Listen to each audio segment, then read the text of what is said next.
நிலங்கள் சென்னையில் மயிலாப்பூர், குறிப்பாக மயிலாப்பூர் முழுவதுமே மீனவர் சொந்தமான நிலங்கள். மீனவர் மட்டும் இல்லை, இங்கேருந்து பட்டினப்பாக்கம் உள்ள அனைத்து கிராமத்துக்கும் சொந்தமான நிலங்கள். ஆனால் நாங்கள் தொழில் ரீதியாக வாழ்வது என்பதால் தொழில் ஒட்டி கடற்கரை ஒட்டியே வாழ்ந்துருந்தோம். அதை பயன்படுத்தி கொண்டு எங்களுக்கு சொந்தமான நிலத்தை, பெரும்பாலும் நிலத்தை தமிழக அரசு கையகப்படுது. குறிப்பாக அன்று இருந்த காங்கிரஸ் ஆட்சி முழுமையாக எடுத்தது.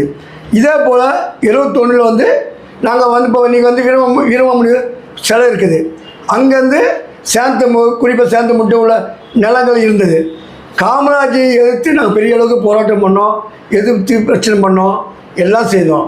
அந்த அடிப்படையில் நாங்கள் திமுக அரசு எங்கள்கிட்ட பேச்சு பேசும்போது, நாங்கள் உங்களுக்கு வீடு கட்டி சொல்லிட்டு ஒரு உத்தரவாதம் கொடுத்து வரும்போது, இங்கிருந்த பெரியவர்கள் அன்று பெரிய அளவுக்கு எதிர்த்தார்கள். காமராஜர் காலத்தில் கொண்டு வந்ததை நம்ம ஏற்றுக்கல, திமுக ஆட்சியில் ஏற்றுக்கூடாதுன்னு பெரிய அளவு எதிர்ப்பு தெரிவித்தார்கள்.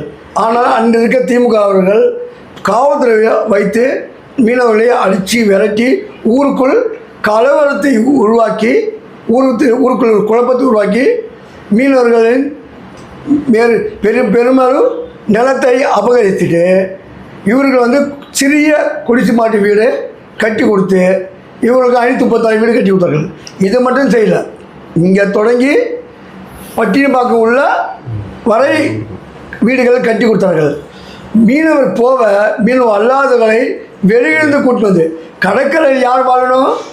மீனவன் வாழணும். மீனவன் மீன்பிடி தொழில் செய்கிறான், அவனுக்கு பாதுகாப்பாகவும் சமூக ஒற்றுமையாக இருக்கணும். ஆனால் மீனவன் அல்லாத குடியமர்த்தது திமுக ஒரு அரசு சேர்ந்தது.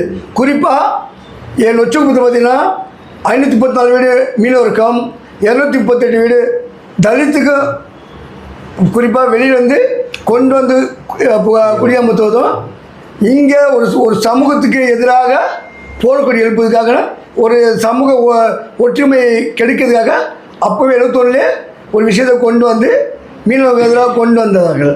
மீனவர்கள் குடியேறினார்கள், மீனவர்கள் குடியேறினார்கள். இப்படி ஒரு காலகட்டத்தில் போயிருந்து இன்று